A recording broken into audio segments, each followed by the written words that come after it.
दादिया सभी की एक अंदर की एक दिल की एक आश थी कि बाबा की प्रत्यक्षता हो, और वो तो चले गए। ब्रह्मा कुमारी की प्रत्यक्षता तो हो गई है, लेकिन बाबा की प्रत्यक्षता हुई है, बाकी है। चलो हम ऐसे नहीं कहेंगे कि वो चले गए हैं, उन्होंने एक दूसरा रूप धारण किया है, स्थूल से सूक्ष्म बन गए हैं। लेकिन आपस में चिट चैट करके ये बात निकली है कि जब हम खुद को एक रिस्पॉन्सिबल निमित्त समझते हैं तो बाबा प्रत्यक्ष होता है। क्योंकि आज जो पवित्रता की बात बाबा ने निकाली है, उसका सारा मदार हम कहेंगे मन पे है, मन की अवस्था पे है। अभी हम देख रहे हैं विश्व भर में कि शब्द कर्म कम प्रभाव है, क्योंकि बहुत लोग हैं जो शब्द में आज के प्रचार करते। इतने मोटिवेशनल स्पीकर्स बन गए, बात मत पूछो। नहीं, बहुत मोटिवेशनल स्पीकर है, लेकिन उन्हों का फील्ड है सेल्फ डेवलपमेंट, माना पुरानी दुनिया में कैसे रहे और किस तरीके से रहे। और बाबा की फील्ड क्या है? सेल्फ ट्रांसफॉर्मेशन है, जिसमें अंदर से परिवर्तन। ये पढ़ाई नई दुनिया के लिए है। तो हमारे फेस, चलन, चेहरे से नई दुनिया प्रत्यक्ष हो, बाबा की लाइट माइट प्रत्यक्ष हो, ये हमारा लक्ष्य है। तो मुझे ये जो निज ज्ञान है हमारा, मैं शुरू से लेकर के इसके ऊपर बहुत एम्फसिस दिया है कि निज ज्ञान हमको बाबा की मुरलियों से इतनी स्पष्टीकरण मिलती है हर बात की। कोई भी टॉपिक आप चूज करो। मैंने कभी आज दिन तक कोई बाहर का किताब नहीं पढ़ा है। हमें पढ़ाई की, लॉ की, आधे रास्ते छोड़ के हम आ गए बाबा के पास। साथ साथ में वैसे तो हमारा परिवार 75 से जुड़ा हुआ है। हमारी मौसी जो थी दादी से, उन्होंने कोर्स किया था, फिर उन्होंने बाई टेलीफोन हमारी माताजी को कोर्स कराया, क्योंकि उन दिनों में तो ईमेल नहीं था कुछ और नहीं था, तो बाई टेलीफोन कोर्स कराया। तो दूसरा परिवार, क्योंकि वेदांती दीदी आए थे अफ्रीका में 74 में, तो फिर उसके बाद सेवाओं की वृद्धि हुई, और हम तो ज़्यादातर सेंटर में ही रहते थे, छोटे थे, बाजू में ही घर था, तो हमारा जैसे सेंटर एक घर का एक्सटेंशन था। और दीदी ऐसी थी कि बचपन से सब कुछ सीखना है, ऑलराउंडर बनना है। घर में सब कुछ काम करना है, सेंटर में भी सब कुछ काम करना है। 8 साल की उम्र में जब हम मधुबन आए थे, तो पहली बार हमारे पिताजी ने हम 5 बच्चों को 2 दादियों के सामने रखा था। इंद्रप्रस्थ में मनोहर दादी थी और चंद्रमणि दादी जी थे। तो वो दोनों बेड पे बैठे थे और हम सारे सब नीचे बैठे थे। और मैं 8 साल की, हमारा भाई 7 साल का, दूसरी बहन 6 साल की, इतने छोटे छोटे बच्चे और 2 बड़ी बड़ी दादियाँ। तो हमारे पिताजी तो कुर्सी पे बैठे थे और बताया दादी को, दादी ये थोड़ी नटखट है, इनको थोड़ा मेडिटेशन सिखाओ। तो मनोहर दादी पता है ना कितनी एंथुजियास्टिक है, बहुत उमंग उत्साह देने वाली है। तो पहले तो उन्होंने चंद्रमणि दादी को बोला कि आप पहले बोलो। तो मुझे सारी बातें याद नहीं है, लेकिन मुझे ये बात ज़रूर याद है कि दादी ने जब शुरू किया कि आपको योगी बनना है, एक योगी जीवन धारण करना है, क्योंकि पवित्रता माना फुल योगी, तो आपको मन को संभालना पड़ेगा। और मन को 2 चीज़ें चाहिए, एक चाहिए लव, बाबा का प्यार, और दूसरा चाहिए लॉ, बाबा की श्रीमत। बस ये जो मेरे दिमाग में घुस गया, तब से लेकर के मेरा जीवन का फाउंडेशन बना है कि मन को चलाना है बाबा के प्यार के आधार से और बाबा की श्रीमत के आधार से। तभी सब कुछ ठीक हो जाता है। हाँ, थोड़ा सा भी किसी का मत अंदर आ गया या थोड़ा सा भी किसी के तरफ और प्यार गया, काम खत्म। मैं आपको बताती हूँ, क्योंकि माया एंट्री मारती है हमारे मन से, नहीं, जो मन की कमजोरी होती है वहाँ से फीलिंग्स की परिवर्तन होता है, संकल्पों का परिवर्तन होता है।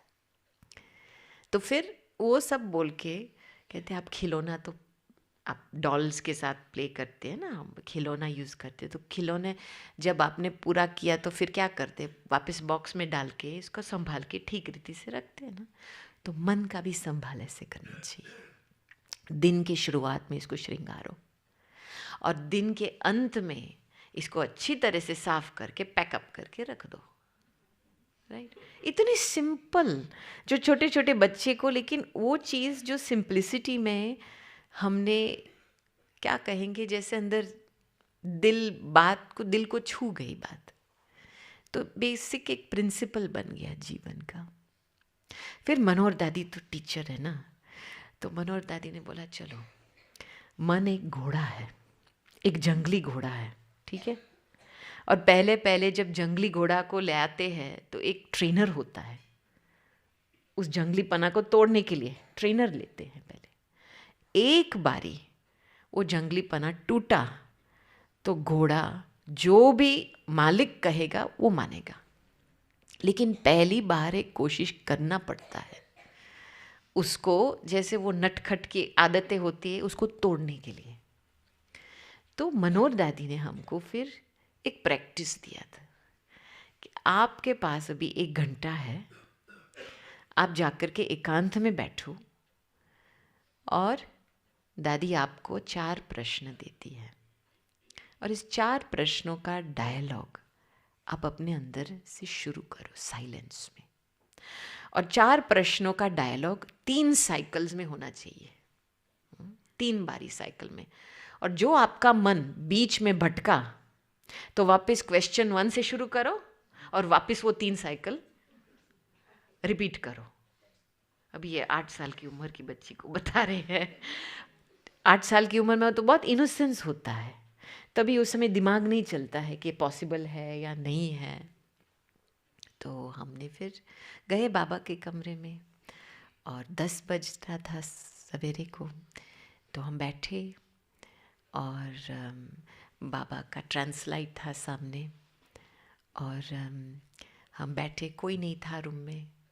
तो हमने डायलॉग शुरू किया और ये 4 प्रश्न थे, मैं कौन हूँ, मैं किसकी हूँ, मैं कहाँ से आई हूँ और मुझे क्या करना है। तो हमने डायलॉग शुरू किया, मैं कौन हूँ, और मुझे धीरे धीरे अंदर से खिंचाव आई, आत्मा जैसे खुद का ध्यान को अंदर लेके जा रही है, ऐसी फीलिंग आई। फिर जैसे मैंने डायलॉग का प्रोग्रेशन किया, तभी एक बूढ़ी माता आई प्लास्टिक बैग लेके, पूरा कमरा खाली है, बिल्कुल मेरे और बाबा के बीच में बैठ गई। फिर मेरा ये जो प्रश्न था, मैं कौन हूँ, वो परिवर्तन हुआ। अरे ये कौन है? होता है ना, पूरा कमरा खाली है, यहाँ आकर के मेरे सामने बैठ गई। चलो अभी दोबारा ट्राई करें। फिर मैं उठ करके साइड में बैठी। उन दिनों में वो सोफ़ा नहीं था वहाँ पे, वो बाद में था आया। तो फिर मैं साइड में बैठ गई और फिर मैंने दोबारा शुरू किया, मैं कौन हूँ, मैं किसकी हूँ। फिर बाहर से वो पता नहीं कौन सी ट्रक, सब्जी की ट्रक क्या थी, आकर के ऐसे हॉर्न बजाया। अरे भाई ये क्या है? तो होता है ना, जब आप कंसंट्रेट कुछ चीज़ पे करने के लिए जाते हैं तो डिस्ट्रैक्शन आते हैं। तो फिर मैंने जब घड़ी को देखा तो 15 मिनट ऐसे ही पास हो गए थे। मैंने बोला अरे दादी के पास जाना है, मैंने अभी तक होमवर्क शुरू ही नहीं किया है। तभी जैसे मैंने बाबा से दृष्टि ली तो मुझे अंदर से एक मन की दृढ़ता पैदा हुई।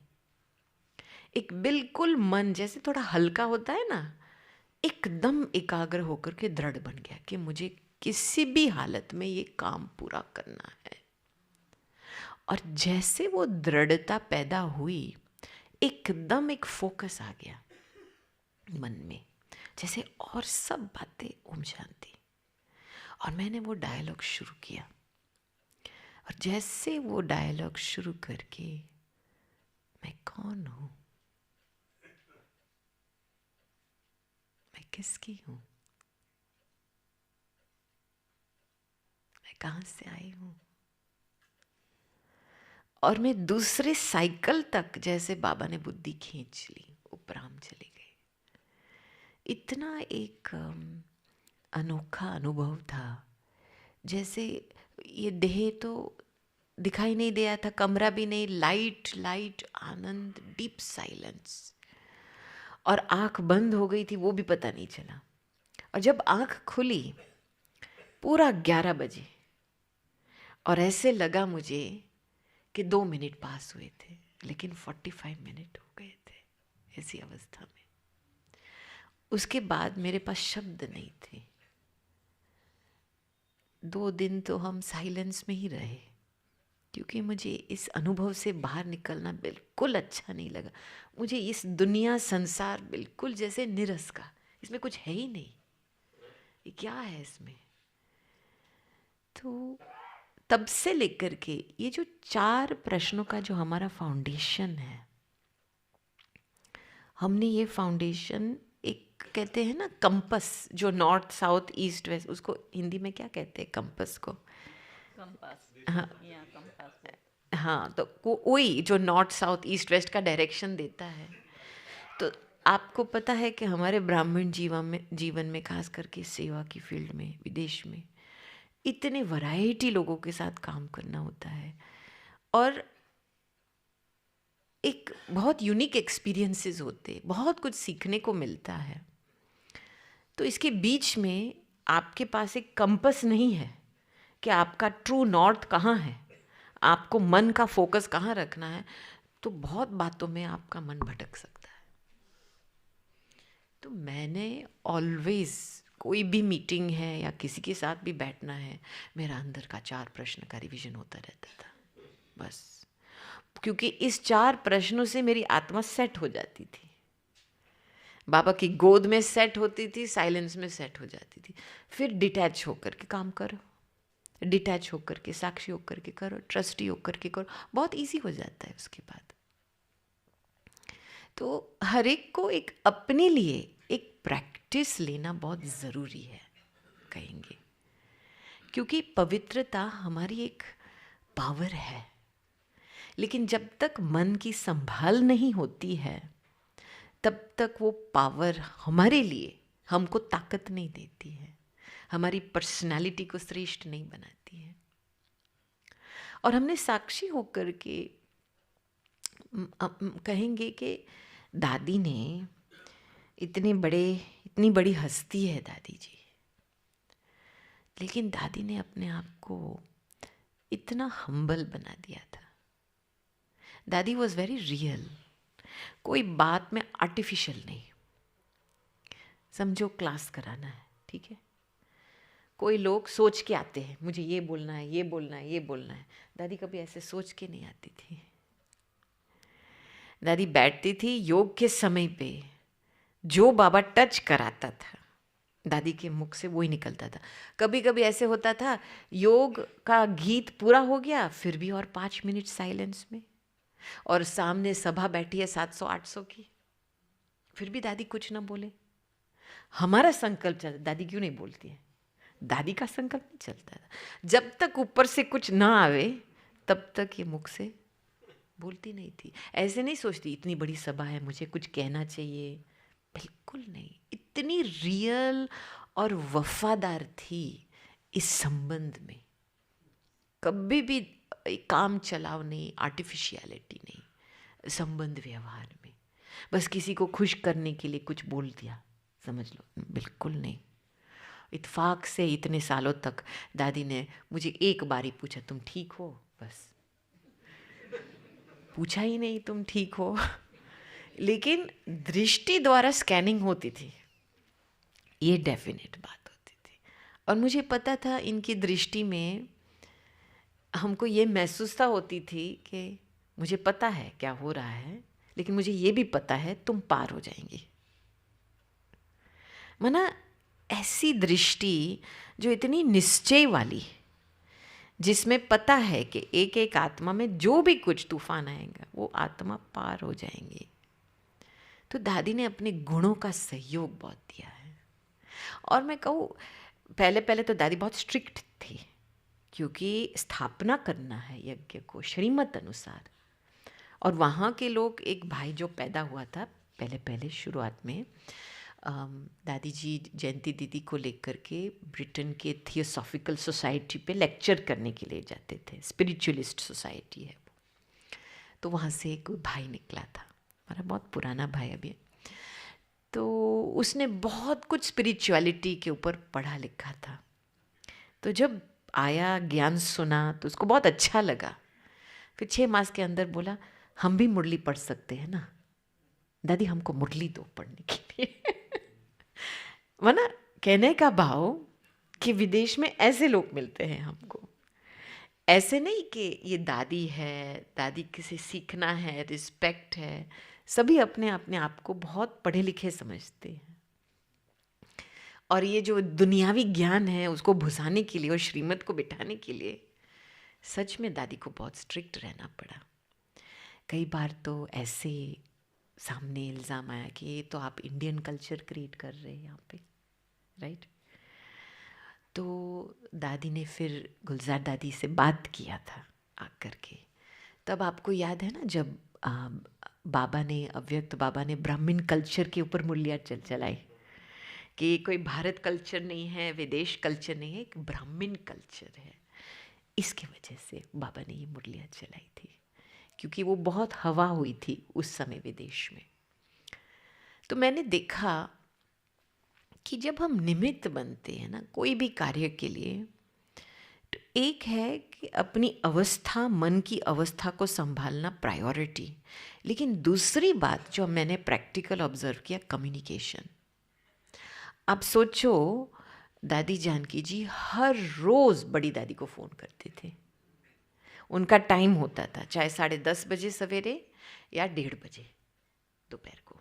हर रोज़ बड़ी दादी को दिन का समाचार या अगले दिन का समाचार, दादी जी से राय लेना। ऐसे नहीं कि बाबा ने मुझे वहाँ भेजा है, मैं अपने दिमाग चलाऊँ, बिल्कुल नहीं। और ये जो दादी ने अपने आप को हल्का बना के आगे बढ़ाए, बातें तो बहुत आती थी, लेकिन दादी ने अपना दादीपना छोड़ दिया। दादी ने ये भी बात छोड़ी कि कोई मेरी बात माने, ये भी भावना छोड़ दी। दादी ने अपने आप को एक, हर एक का जैसे फ्रेंडली रूप होता है ना, दादी सभी को कहती थी मुझे फ्रेंड बना दो। मैं फ्रेंड हूँ, सपोर्ट हूँ, एग्जाम्पल हूँ।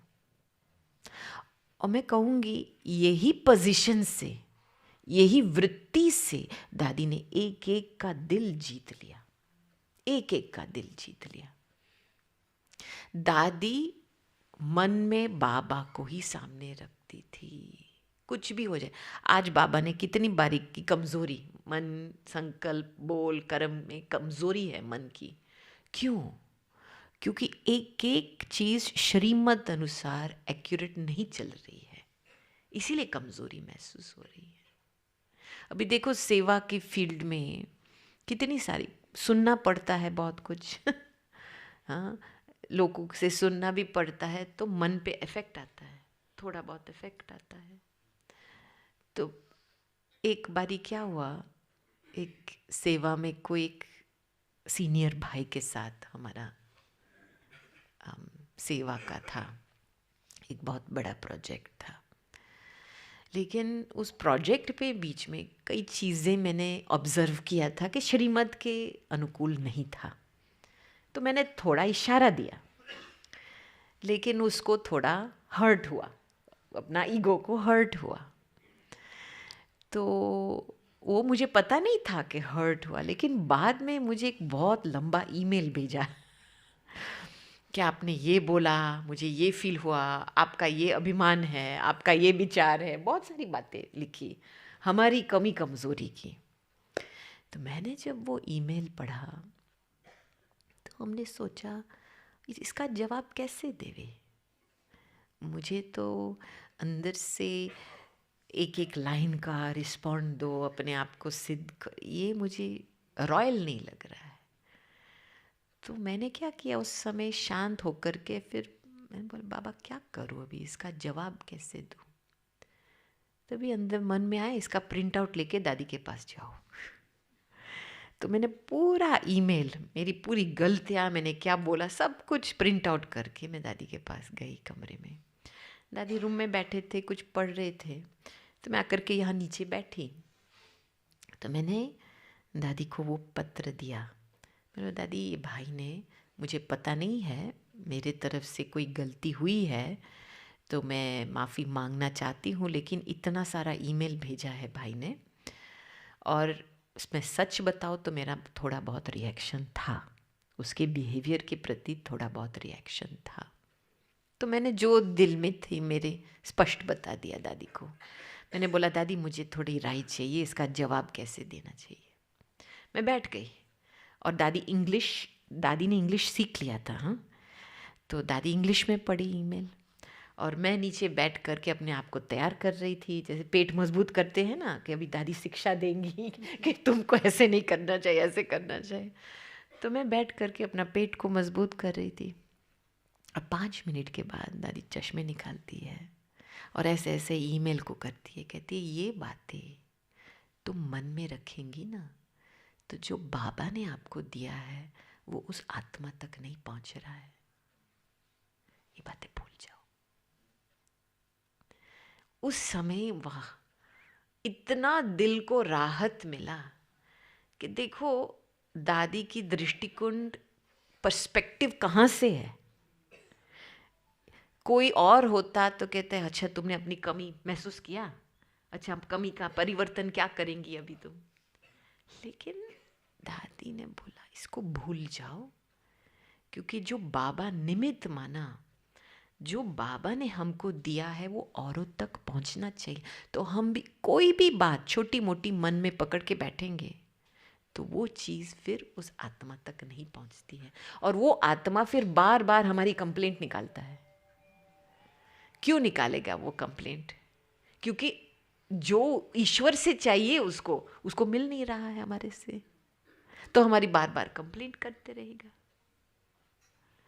तो मैंने देखा कि एक बहुत गहरी बात है निमित्त बनना। माना क्या, मेरा कुछ नहीं है, बाबा को सामने रख करके चलना है, ताकि वृत्ति में एक वो क्या कहते हैं, नरम रहती है वृत्ति, दया भाव वाली रहती है वृत्ति।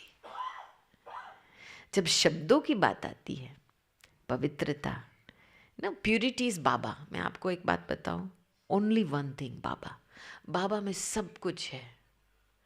आपका नए युग का नया स्वरूप की बाबा की दृष्टि में है, सब कुछ बाबा में है।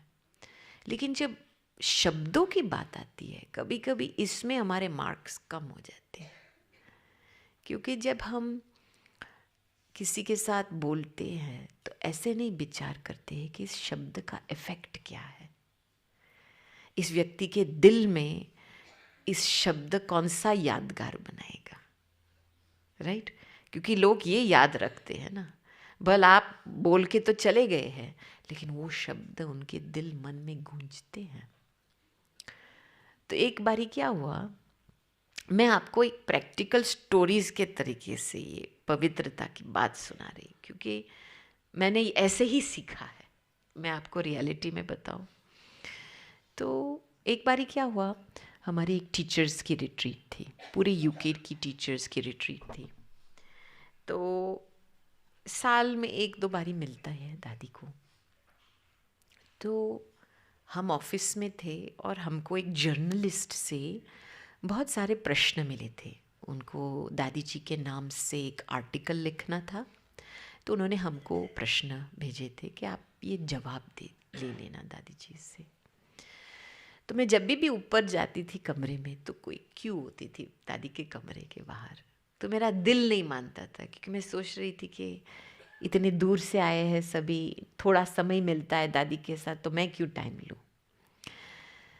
तो ऐसे फ्राइडे सैटरडे संडे पास हो गया और मंडे सवेरे दादी जल्दी नाश्ता करके निकल गई लंदन के लिए। हम ऑक्सफोर्ड में थे उस समय, क्योंकि जैसे ऑक्सफोर्ड मिला तभी दादी ने हमको वहाँ भेजा था।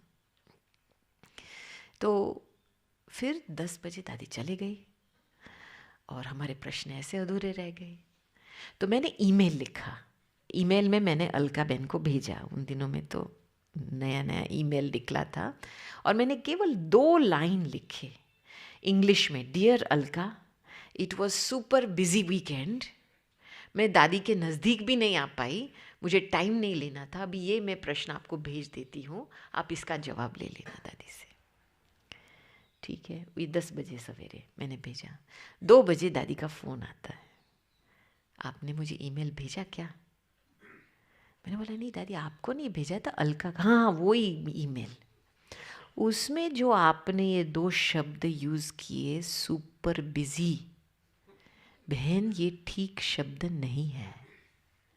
उसके बाद मुझे दादी ने 10 मिनट का लेक्चर दिया, शब्दों कैसे यथार्थ शब्द यूज़ करने चाहिए और कैसे अभी वर्तमान समय अनुसार जो हम शब्द यूज़ करते, हमारी आगे वाली राजधानी उस आधार से बन रही है। 10 मिनट से तो मैं शांत होकर के सुनती रही और जैसे दादी ने रिसीवर छोड़ा, मुझे अंदर से इतना प्यार हुआ कि कौन मेरे 2 शब्द के लिए मुझे एक फ़ोन करेगा।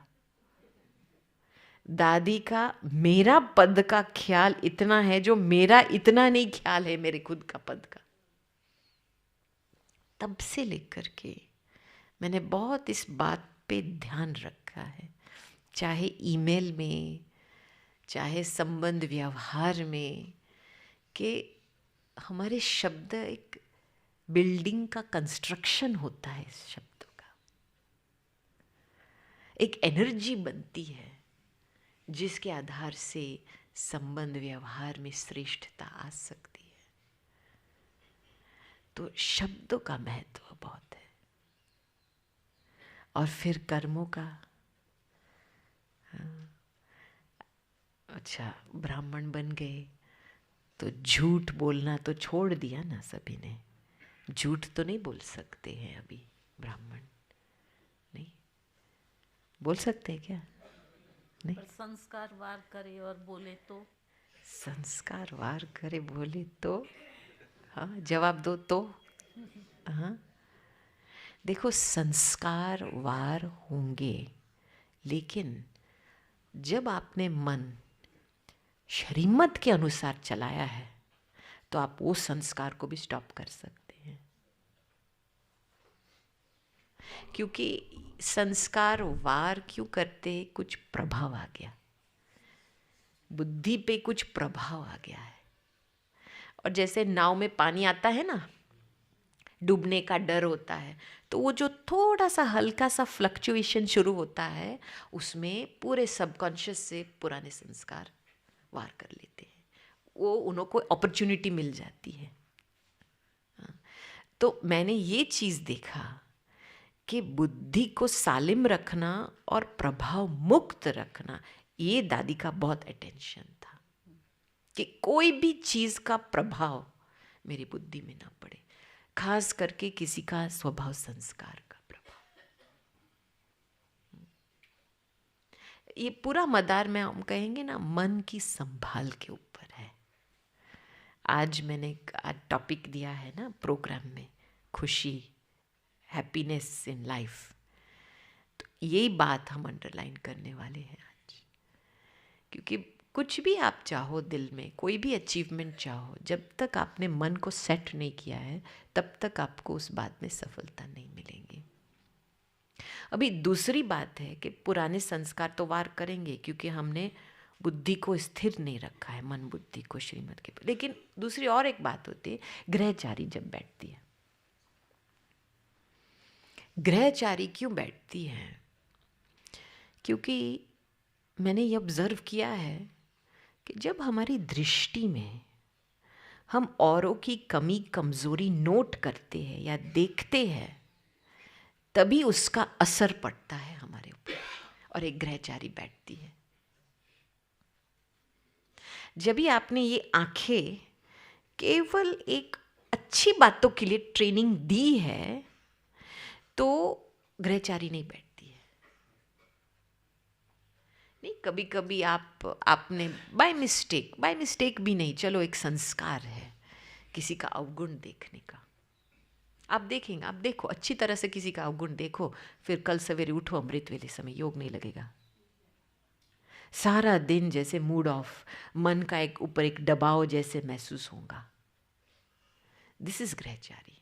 आप आगे बढ़ना चाहते हैं लेकिन बढ़ नहीं पाते हैं।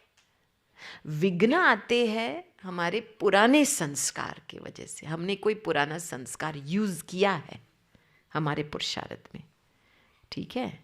हम श्रीमत अनुसार उस समय नहीं चले, अपना कुछ मनमत या कुछ परमत के प्रभाव से चले हैं, तब विघ्न पड़ते हैं, राइट। विघ्न पड़ते हैं औरों के स्वभाव संस्कार के आधार से।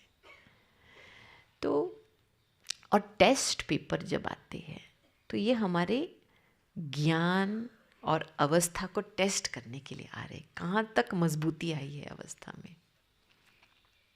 तो जब ये समझ आती है कि ये अलग प्रकार के पेपर्स आ रहे हैं हमारे सामने, तो मुझे क्या सीखना है, क्या परिवर्तन करना है, तब एक ब्राह्मण जीवन में बहुत इजीनेस आ जाती है कि परिवर्तन तो हमको ही करना है।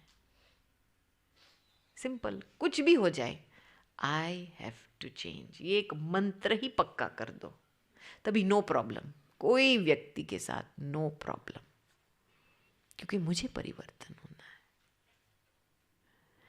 तो ये हमने दादी में देखा कि एक एग्जाम्पल देती हूँ। एक भाई था हमारे ऑक्सफोर्ड में, तो आपको पता है it's intellectual seat of the world, very difficult place for सेवा, क्योंकि ये लोग अपने आप को इतने ज्ञानी समझते हैं, वो किसी का ज्ञान सुनने को तैयार ही नहीं है।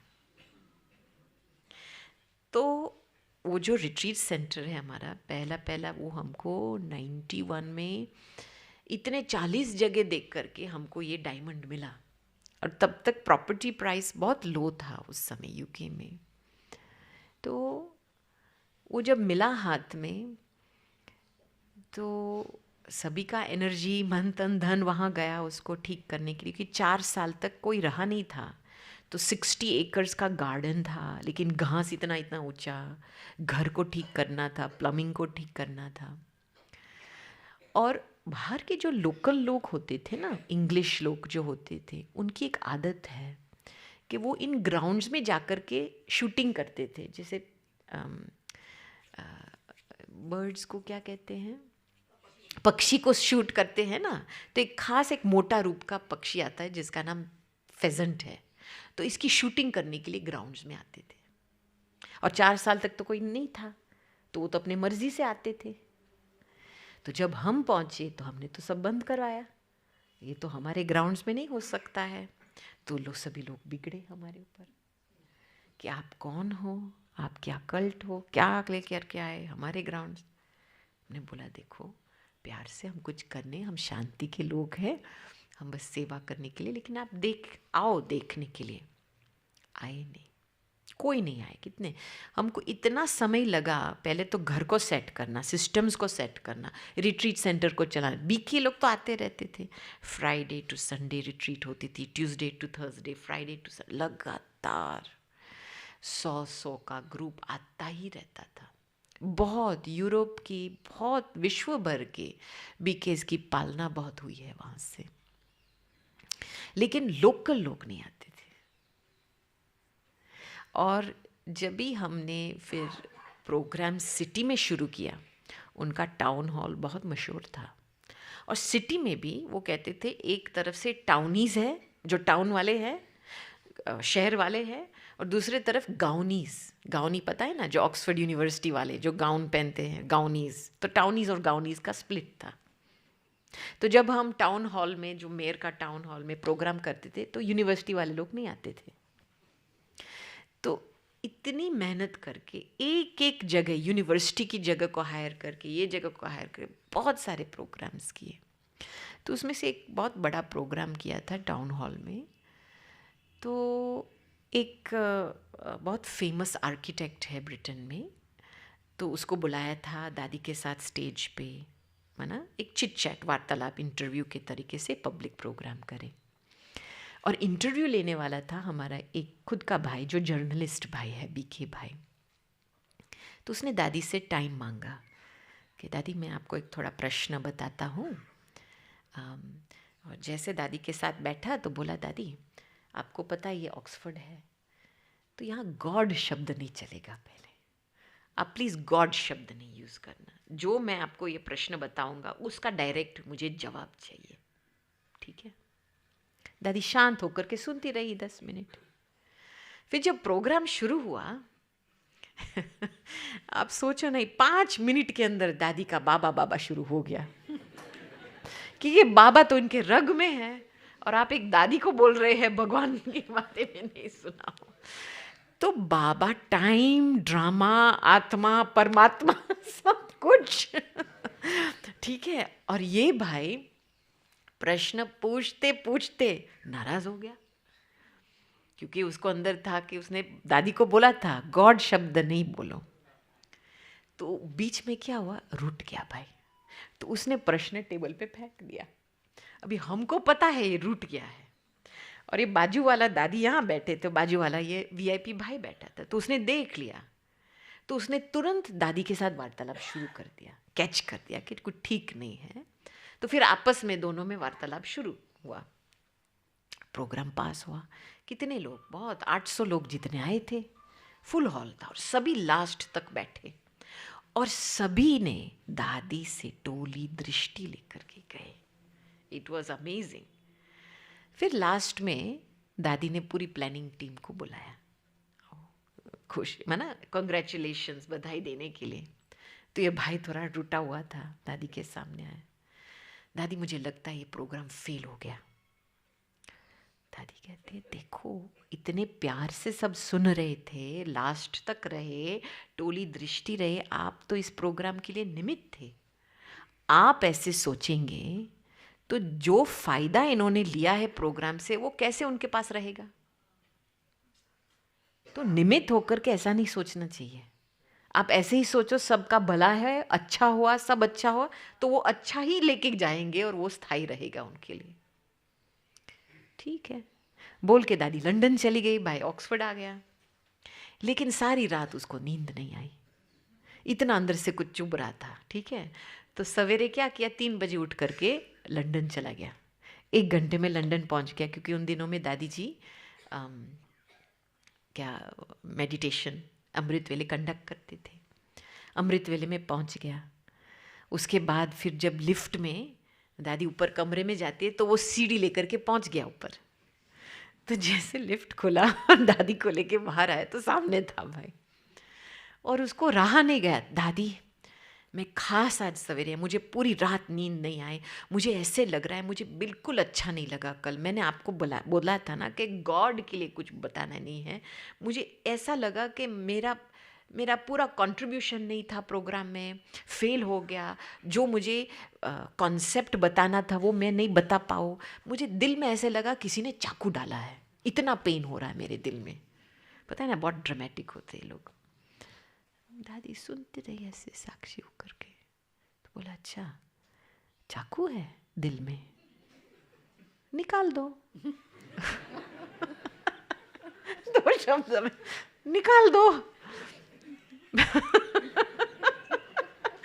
और ये फिर क्या हुआ, उस भाई को इतना आश्चर्य लगा, हाँ ये बात ठीक है, निकाल दो, तो वो भी सामने हंसने लगा। माना उस समय मैंने ये रूप देखा कि दादी कभी किसी की इश्यूज को एक्सेप्ट नहीं करती थी।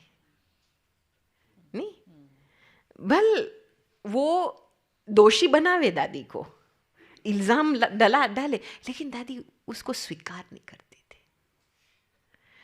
वो व्यक्ति खुद को पेन दे रहा है ना, तो डिटैच होकर के दादी ने तो निकाल दो चाकू। और इतना खुश हुआ, क्लास में बैठा, नाश्ता किया, फिर चला गया, खुश हो गया। तो रियली मैं कहूँगी कोई आपको रिजेक्ट करे, ओपोज करे, तो आपके पास इतनी ताकत है क्या?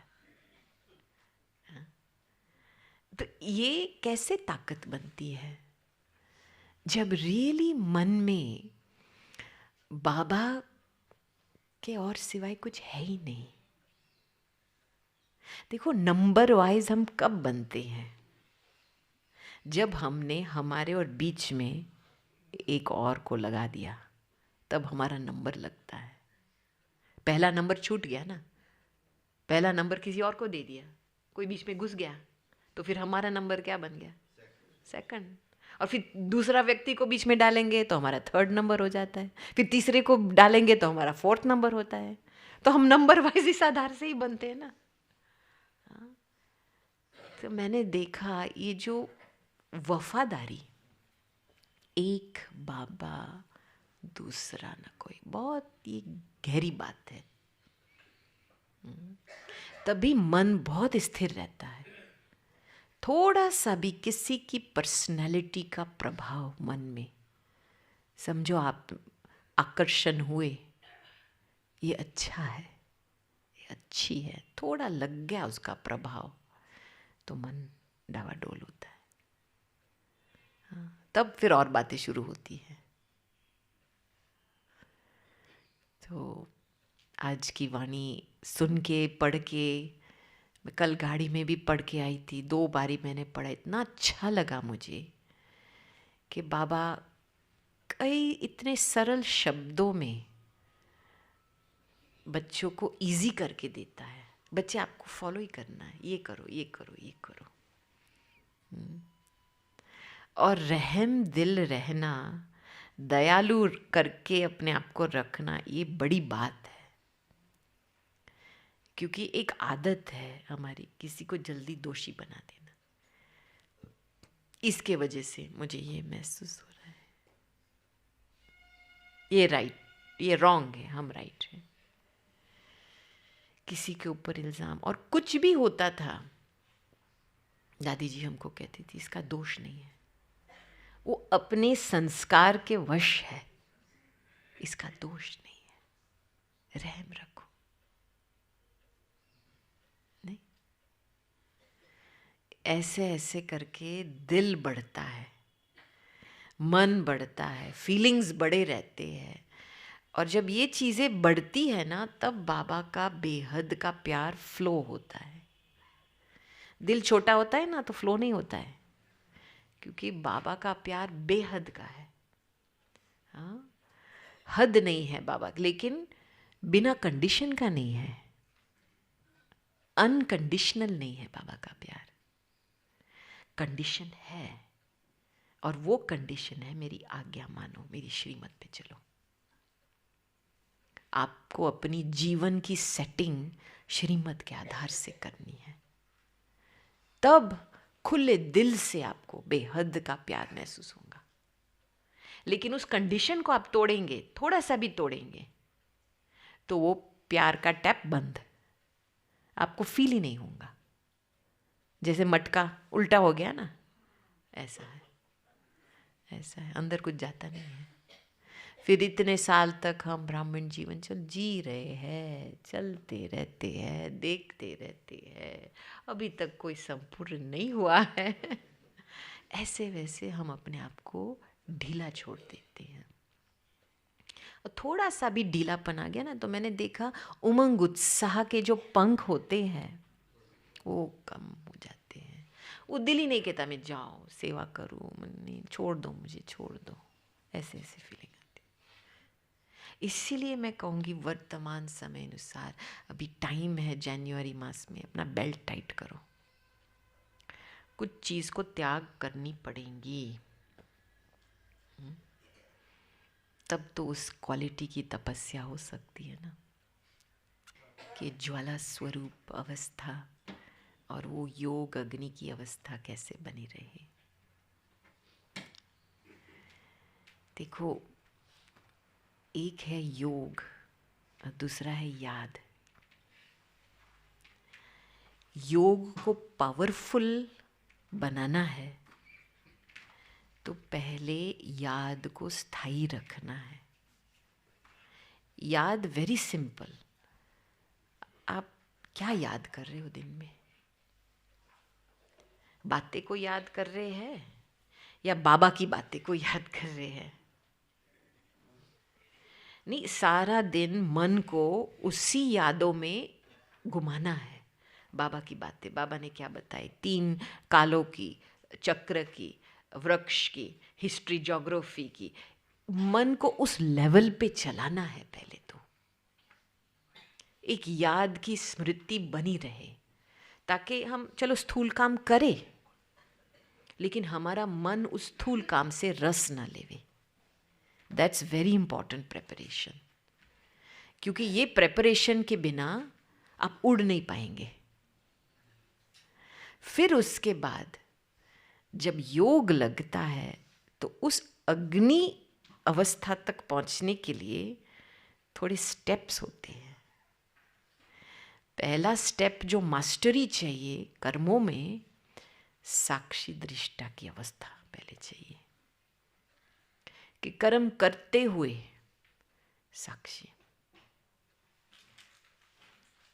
और अपने कर्म के हिसाब किताब को भी साक्षी होकर के देखो, सब कुछ साक्षी होकर के देखो। वो क्या होता है, अंदर की एनर्जी, जो मन की जो एनर्जी भावनाएं हैं वो एकाग्र रहती है। साक्षीपना की अवस्था में मन की एनर्जी एकाग्र रहती है। कुछ भी हो जाए, बाबा के साथ रहना है, सब कुछ साक्षी होकर के देखना है। उस समय जब कोई कुछ पूछता है कर जवाब दो श्रीमत अनुसार या अपने अनुभव अनुसार, लेकिन ज़्यादातर शब्द नहीं यूज़ करो। जितना यूज़ करना है उसको जवाब दे करके फुल स्टॉप। साक्षी दृष्टा। फिर आज जो बाबा ने बताया फुल स्टॉप का अभ्यास, देखो कितना जल्दी फुल स्टॉप होता है। तो जब, और फिर अव्यक्त अवस्था। अव्यक्त अवस्था ये नहीं है कि हम अपने आप को एक फरिश्ता रूप दिखाई दे, पंख है, उड़ रहे हैं, ये नहीं है अव्यक्त अवस्था। अव्यक्त अवस्था अपनी अंदर की जो आत्मा की जो क्वालिटीज है, शांति की शक्ति, प्रेम की शक्ति, आनंद की शक्ति की अनुभूति, ये सूक्ष्म है ना एनर्जी, तो इसमें हम एकाग्र बने। योग की हर एक विधि है मन की भावनाओं को एकाग्र रखने के लिए। तभी फिर हम जब निराकारी अवस्था जो होती है ना, निराकारी अवस्था नेगेटिविटी को खत्म कर देती है। फिर उसके बाद हमारा योग जमा होता है और ये अग्नि रूप बन जाती है। और इसके लिए टाइम चाहिए। हाँ, ये ऐसे स्विच ऑन करो, आपको ऐसे स्विच ऑन करके अग्नि होना तो पहले तैयारी चाहिए। तो अपने जीवन को अभी देखो, कहाँ पे अभी भी मेरा कोई भी बात में, कोई भी सिचुएशन में इंटरफियरेंस है या नहीं। इसको रोको। अभी mind your own business, literally mind your own business. अभी किसी की भी चिंता नहीं, ये राइट है, रॉन्ग है, गलत है, ठीक है, कुछ भी नहीं सोचना है अभी इसका, बिल्कुल माइंड योर ओन बिजनेस। और दूसरा मंत्र, ये जो फुल स्टॉप की बात आती है, स्टॉप, ड्रॉप, डॉट, ये अपने को मजबूत बनाओ इस बात में। 1 सेकंड में कोई चीज स्टॉप लगाओ, जो संकल्प है कार्य के प्रति, सेवा के प्रति, ड्रॉप करो और डॉट लगाओ। स्टॉप, ड्रॉप और डॉट, ये 3 बातें आप याद करो। और आप देखेंगे जैसे आप अपनी मन को ये ट्रेनिंग देते हैं ना, बहुत हल्कापन महसूस होता है। और जो बहुत हल्का होता है वो उड़ सकता है जल्दी, 1 सेकंड में स्विच ऑन होता है। बाबा बोले फीलिंग आती है। और फिर जब एक बाप दूसरा न कोई, ये देह का भान भी नहीं बीच में, इतना एक शक्तिशाली याद पैदा होती है। उस कनेक्शन से बहुत लोगों को साकाश मिलती है, वाइब्रेशंस की सफाई होती है, बहुत कुछ सेटल होता है इस अग्नि में। लेकिन उसके लिए तैयारी चाहिए। और जैसे आप अपने आप को ऐसे संभालेंगे, एकाग्र रखेंगे आपकी अपनी एनर्जी को, तो जल्दी वो स्विच ऑन हो जाता है। अग्नि बाबा की शक्ति, और ये अग्नि ऐसी है कि जितनी योग की अग्नि बढ़ती है उसका अनुभव शीतलता का होता है। बहुत शांत शीतल बन जाती है आत्मा, एकदम न्यारी। ये प्रूफ है अग्नि का। जब कंप्लीट संपूर्ण योग नहीं है अग्नि वाला, तो अंदर से कुछ गरमाइश है, थोड़ा सा रिएक्टिविटी है कई बात का, छोटी मोटी बात का। और आपके ही संस्कार आपको चला रहे हैं, आपके ही संस्कार आपको ऐसे दबा रहे हैं, न चाहते हुए भी वो आपको दबाएंगे। तो पहले हमको एक लेवल बनाना है, खुद को इस पुरानी दुनिया से छुड़ाना है ना। ये तो डिसीजन लेना है ना। आपको इस पुरानी दुनिया में रहना है? कुछ चाहिए इस पुरानी दुनिया से? किसी का अप्रूवल चाहिए? पद चाहिए? पोजीशन चाहिए? पैसे चाहिए? सोच समझ के बोलना। हाँ, माया भी सुन रही है इसमें। हाँ, क्योंकि थोड़ा सा भी अंश मात्र कुछ भी चाहिए इस पुरानी दुनिया से, पुराने संबंध से, वो अपनी अग्नि को ठंडा कर देती है। क्योंकि वो ही दरवाजा है परेशान होने का।